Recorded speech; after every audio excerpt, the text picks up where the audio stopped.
एक व्यंग्य रचना सुनिए। शीर्षक है चर्म मिसाइल का चूकना।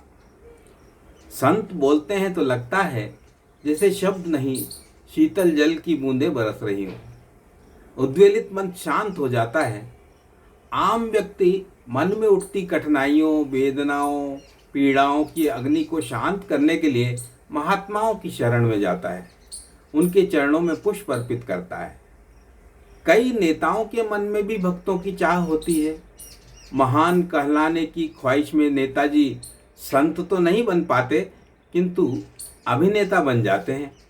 उनके मुंह से फूल नहीं झरते, बल्कि आग के गोले बरसने लगते हैं। प्रत्येक क्रिया के विपरीत प्रतिक्रिया होती है। आग के गोले की प्रतिक्रिया में कभी कभी श्रोताओं की ओर से जूता भी चल जाता है, कभी कभी वह लक्ष्य से चूक भी जाता है। टमाटर हो, अंडा हो या जूता हो, अक्सर लक्ष्य से चूकते रहे हैं। चूक किससे नहीं होती? भगवान भी चूक जाता है। किसी जीव को जिस पूर्व निर्धारित योनि में जन्म देना होता है, जरा सी चूक से उसे किसी और योनि का नागरिक बना देता है। शेर के शरीर में गीदड़ की आत्मा और आदमी के सिर में लोमड़ी का दिमाग खुराफात करने से चूकता नहीं। लोग समझते हैं आदमी चूक गया है, शेर गीदड़ हो गया है। प्रत्यक्ष तो यही लगता है। उस दिन नेताजी मंच से दहाड़ रहे थे। कहीं से एक चर्म मिसाइल सन्नाती हुई उनके बगल से बिना उन्हें क्षति पहुंचाए गुजर गई। निशाना साध कर फेंका गया जूता नेताजी को बगैर क्षति पहुंचाए चुपचाप गुजर जाइए, तो बताइए इसमें चूक किसकी है? सोचने वाली बात है। जूते में खोट है या निशानेबाज से चूक हुई है? यदि जूते में तनिक भी ईमानदारी होती तो कोई कैसे उसके प्रहार से बच सकता है? कहीं तो लोचा हुआ ही होगा। निशानेबाज की निपुणता पर भी संदेह होता है। जब गुरुकुल में निशानेबाजी सिखाई जा रही होगी, तब उसका ध्यान जरूर कहीं और होगा। चिड़िया की आंख की बजाय वह सुंदर हिरणियों को निहारने में लगा होगा। यह भी हो सकता है वह जूता किन्हीं प्रतिद्वंदी ताकतों के हाथ में बिक चुका हो। बाजार युग में सब कुछ खरीदा बेचा जा सकता है। शरीर और आत्मा की बोली लग जाती है। बेचारी चरण पादुका कौन मंत्री जी की डिग्री है?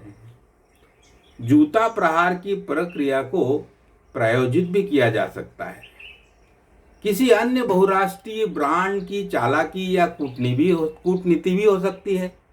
जमे जमाए कारोबार पर आरोप लग सकता है कि अमुक कंपनी के जूते की मारक क्षमता क्वालिटी कंट्रोल की कसौटी पर फेल है, इसलिए विश्वसनीय, प्रकृति प्रदत्त और पूर्णतः वेज जूता अपनाएं, पूरी तरह स्वदेशी और गुणकारी।